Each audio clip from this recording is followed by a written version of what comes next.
Briser la routine dans sa vie. Si tu veux vivre une vie comme toutes ces personnes que tu admires sur les réseaux sociaux, si tu veux vivre une vie dans laquelle tu n'auras pas besoin d'aller en vacances, ton attention est probablement la raison pour laquelle tu n'y arriveras jamais. Dans cette vidéo, je t'explique pourquoi après le générique. Ciao.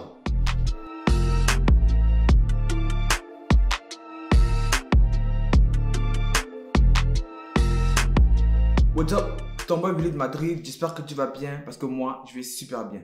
Et si ça ne va pas, t'inquiète, ça va aller. L'attention, c'est la capacité à garder sa conscience concentrée sur une seule cible.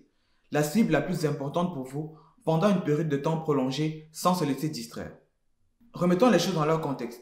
À l'époque, les hommes vivaient en toute harmonie. Ils avaient la possibilité de gérer leur temps comme ils voulaient et les seules activités obligatoires pour eux, c'était la chasse, la cueillette et probablement du sexe. Je sais pas pourquoi ils faisaient cette dernière activité, mais je vais me renseigner. Ensuite, ça a évolué et les hommes se sont constitués en communautés rurales. Et dans chaque communauté, la plupart des personnes avaient un métier spécialisé. C'est ainsi qu'on avait les forgerons, les tailleurs, les cuisiniers et j'en passe. Le nom de famille était toujours lié à l'activité que vous exerciez. Par exemple, si vous étiez un forgeron, votre nom de famille devait être Smith. Si vous étiez un cuisinier, votre nom de famille devait être Cook. Et cela devait aller de père en fils. C'est comme ça qu'aujourd'hui, on a des personnes qui s'appellent Will Smith, on a des personnes qui s'appellent Tim Cook. Et ces noms allaient de génération en génération. Peut-être tu te poses la question de savoir qu'est-ce que cela a à voir avec mon attention et mes projets. Sois curieux, on va y arriver. Ensuite est arrivée la révolution industrielle. On a fait comprendre à ces personnes qu'ils devaient laisser leur train de vie, laisser les activités qu'ils aimaient faire pour aller travailler dans les entreprises. Le travail en entreprise n'était pas réglementé. Les gens travaillaient 6 jours semaine et les horaires n'étaient pas définis. Après plusieurs grèves et des consensus, on a fini par adopter le travail du lundi au vendredi et le repos le samedi et le dimanche. Mais ceci n'était pas anodin. Le repos le samedi et dimanche était venu du constat que tous les produits qui étaient fabriqués en entreprise ne trouvaient pas forcément d'acheteurs. On s'est rendu compte que les personnes qui fabriquaient les produits devaient être les mêmes personnes qui allaient consommer ces produits. C'est à ce moment qu'est né le concept du temps disponible. Soyez bien concentrés, je vais vous expliquer cela. Donc, le concept du temps disponible, c'est le fait qu'avec l'intégration de la semaine à 5 jours, les travailleurs avaient maintenant 2 jours de libre. Ces 2 jours de libre étaient faits pour être exploités par les entreprises afin de leur promouvoir les produits qu'ils devaient acheter. Et cela devait être fait par le biais de la télévision. Et c'est ainsi qu'à côté de cela sont nés les services et les produits de loisirs.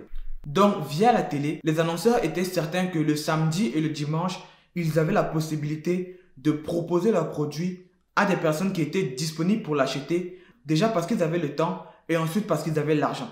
Donc, récapitulons cela. On va voir Cook, qui est un cuisinier, qui travaille comme il veut, qui manage son temps comme il veut. On va le convaincre d'aller travailler dans une entreprise de construction automobile.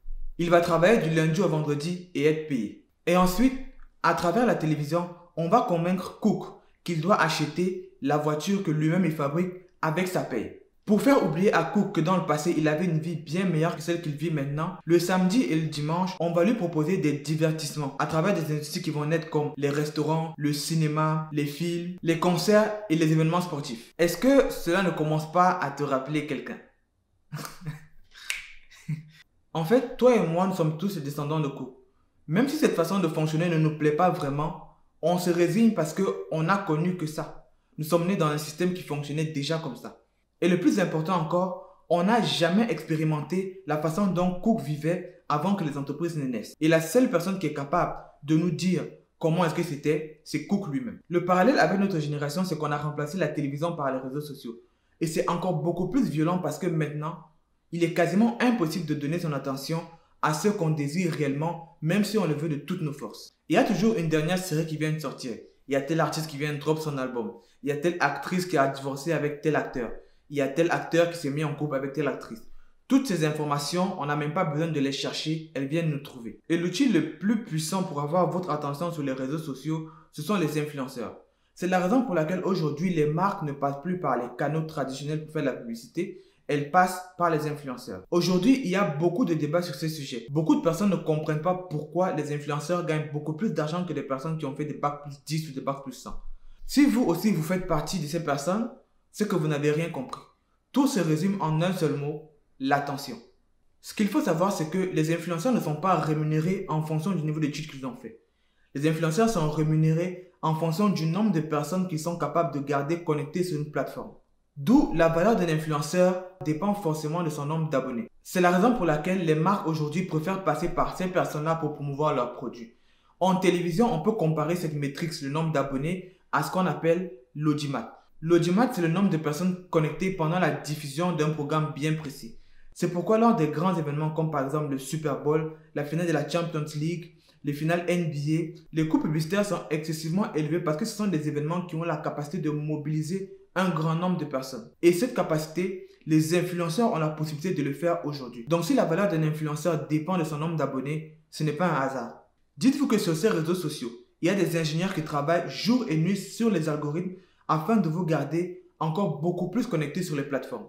Nous sommes tellement bombardés d'informations que actuellement la moyenne d'attention d'un être humain est de moins de 8 secondes.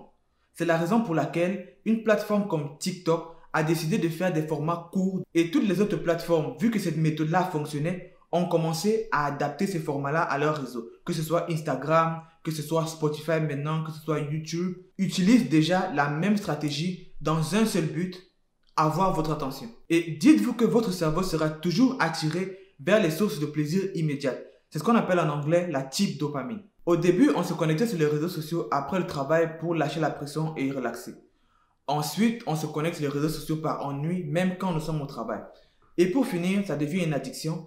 On se connecte sur les réseaux sociaux, que l'on soit au travail ou pas, que l'on ait une tâche urgente ou importante à faire, on se connecte tout de même, quitte à délaisser tout ce qu'on avait à faire. Et c'est à ce moment que vos objectifs, vos projets, vos ambitions commencent à mourir petit à petit. Et à ce moment, il n'y a plus de moyens ordinaires pour pouvoir créer la vie qu'on veut pour soi. Si vous sentez que cette situation ressemble à la vôtre, vous avez des projets, vous avez des ambitions, mais vous n'arrivez à rien réaliser parce que vous êtes constamment distrait, voici comment regagner votre attention et de commencer à bâtir la vie que vous désirez pour vous. Pour commencer, la première chose à surtout ne pas faire, c'est de quitter les réseaux sociaux.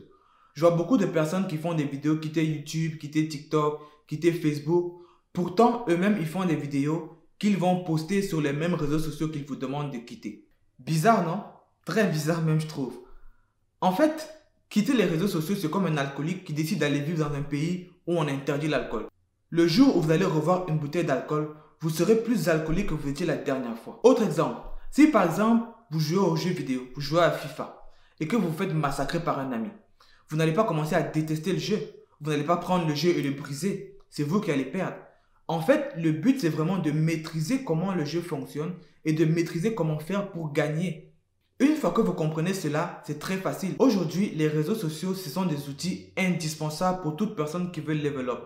Si vous voulez propulser votre activité, si vous voulez créer une activité et l'envoyer à un niveau supérieur, vous êtes obligé d'utiliser les réseaux sociaux. Donc, quitter les réseaux sociaux, ce n'est pas une option envisageable. Pour récupérer votre attention, voici les actions à faire. La première action, c'est de déterminer sur une échelle de 1 à 10 à quel point on est addict aux réseaux sociaux pour pouvoir déterminer quels sont les efforts qu'on aura à fournir pour régler la situation. La deuxième étape sera de diminuer progressivement votre sevrage. Vous ne pouvez pas prendre des actions violentes, ce sera très difficile pour vous de les maintenir. Ce qu'il y aura à faire, ce sera de diminuer au fur et à mesure votre temps de connexion sur les réseaux sociaux. Par exemple, une action facile mais pas simple à faire, ce serait d'éviter d'aller sur les réseaux sociaux chaque matin lorsque vous vous réveillez. Vous pouvez commencer par exemple à faire les tâches ménagères, à aller faire d'autres tâches pour vous empêcher de toucher votre téléphone. Faites-le pendant 1 heure. Essayez de maintenir cette habitude au moins pendant 21 jours. Parce que d'après ce que certaines personnes disent, pour garder une habitude, il faut la pratiquer pendant 21 jours. Ça dépend de certaines personnes. Peut-être ça marchera pour vous, peut-être ça ne marchera pas. Mais dans le meilleur des cas, vu qu'on vise le positivisme, après les 21 jours, peut-être ça deviendra une habitude pour vous de ne plus toucher votre téléphone au réveil. Il est aussi important de comprendre que vous devenez ce que vous consommez. Si vous continuez à consommer ce genre de contenu, votre esprit, votre façon de penser va s'acclimater avec ce type de contenu et vous n'allez plus être capable d'être la personne qui veut réaliser les projets que vous voulez. Pour sortir de cette situation, ce qu'il va falloir faire, c'est de rééduquer votre algorithme parce qu'il ne sera jamais plus intelligent que vous. Vous allez commencer à consommer du contenu en relation avec les objectifs que vous avez vraiment envie de réaliser. Si par exemple votre but c'est de faire une marque de vêtements, si par exemple votre but c'est de devenir architecte, vous allez tout simplement vous désabonner des comptes qui ne vous dirigent pas vers cet objectif-là et vous abonner sur les comptes qui parlent d'architecture, qui parlent de comment créer une marque de vêtements. Et plus vous allez faire cela, votre algorithme va se rééduquer et vous proposer du contenu qui vous ressemble vraiment ou alors qui ressemble vraiment à vos objectifs. Une autre action à faire, c'est que le cerveau fonctionne par comparaison et par modèle. Il est important que vous puissiez avoir une représentation mentale de personnes qui ont déjà réussi ce que vous voulez réussir. Si vous n'arrivez pas à faire cela, il sera très difficile pour vous de concevoir dans votre esprit que ce que vous voulez faire est réalisable. C'est la raison pour laquelle sur les réseaux sociaux, il va falloir aller suivre les personnes qui ont déjà fait ce que vous voulez faire.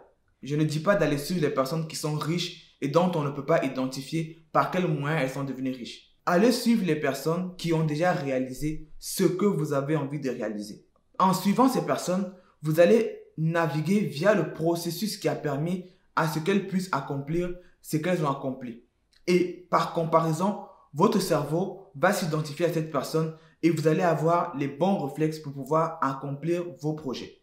Ensuite, le dernier point et le plus important, c'est que s'il vous arrive souvent de vous ennuyer, c'est parce que vous ne créez pas. L'être humain est un individu créateur. L'être humain a la capacité de penser dans son esprit des choses et de ramener ces choses à la vie.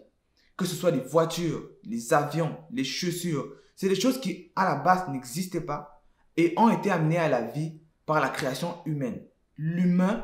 L'être humain a la possibilité de créer. Et toi qui me regardes aujourd'hui, tu as la possibilité de créer. Si tu t'ennuies, si tu as l'impression que des fois tu t'ennuies, c'est parce que tu ne crées pas. Et lorsqu'on veut créer une vie qui nous correspond, lorsqu'on veut aller vers un idéal, lorsqu'on veut sortir de la routine, il faut créer. Créer, ça peut être faire de la musique, créer un business, créer une marque de vêtements. Ça peut être tout ce que tu veux, mais crée. Si tu as un projet, c'est le moment de commencer à créer. Lorsque tu vas rentrer dans le processus de création, il y aura tellement de challenges à l'intérieur que tu n'auras pas le temps d'aller consommer du contenu qui n'est pas adapté à toi sur les réseaux sociaux. Tu n'auras pas le temps d'aller donner ton attention à des choses qui ne vont pas te permettre d'atteindre tes objectifs. Le processus de création est vital pour un être humain. La vie dont tu rêves, la vie que tu espères avoir un jour, elle sera uniquement possible quand tu vas te lancer dans un processus de création. Parce que tu en as les capacités et tu es destiné pour ça, créer. Et ça n'a pas forcément besoin d'être quelque chose de gigantesque. Ça peut être simplement créer une chaîne YouTube. Ça peut être simplement créer une page où tu partages des astuces. Si ton but, ton projet, tes motivations et tes ambitions, c'est de créer pour avoir beaucoup d'argent, le commerce en ligne peut être une voie qui peut te permettre d'atteindre tes objectifs. C'est pourquoi sur cette même chaîne, j'enseigne tous les fondamentaux du business en ligne. Je te montre tout ce qu'il faut pour que tu puisses bien démarrer ton business en ligne. Si c'est quelque chose qui t'intéresse, si tu as entendu parler du business en ligne et que tu ne sais pas trop à quoi ça ressemble, tu peux checker des vidéos qui sont disponibles sur ma chaîne. Ces vidéos peuvent grandement t'aider à te lancer. Maintenant, il faut savoir que ce ne sera pas un combat facile. Ce sera un combat qu'il va falloir mener tous les jours jusqu'à ce que tu fermes les yeux. Des gens travaillent nuit et jour dans l'ombre pour pouvoir avoir la tienne. C'est pour ça que tu vas voir des personnes qui vont aller sur Facebook faire des fake news. Il va s'asseoir pendant des heures, concocter une fake news juste pour avoir ton attention. D'autres vont raconter des histoires qui ne servent à rien, juste pour que tu puisses rester là des heures et perdre ton temps. Une fois que tu comprends que l'attention, ton attention est une des choses qui peut te permettre de créer la vie que tu veux, tu arrêtes de la donner à n'importe qui. Donc, c'est tout pour cette vidéo. Si tu as des projets, des ambitions, dis-moi en commentaire comment est-ce que tu vas procéder pour pouvoir récupérer ton attention et te consacrer pleinement à la réalisation de la vie que tu as envie de bâtir pour toi. Donc, si tu as aimé cette vidéo, n'hésite pas à la liker, à t'abonner, à activer la cloche de notification pour ne manquer aucun de mes nouveaux contenus, mais surtout à partager cette vidéo avec une personne que tu penses qu'elle pourrait aider. Sur ce, on se donne rendez-vous dans 2 semaines pour une nouvelle vidéo. Gardez la pêche, stay fit. Ciao. Mesdames et messieurs, je vous dis à bientôt.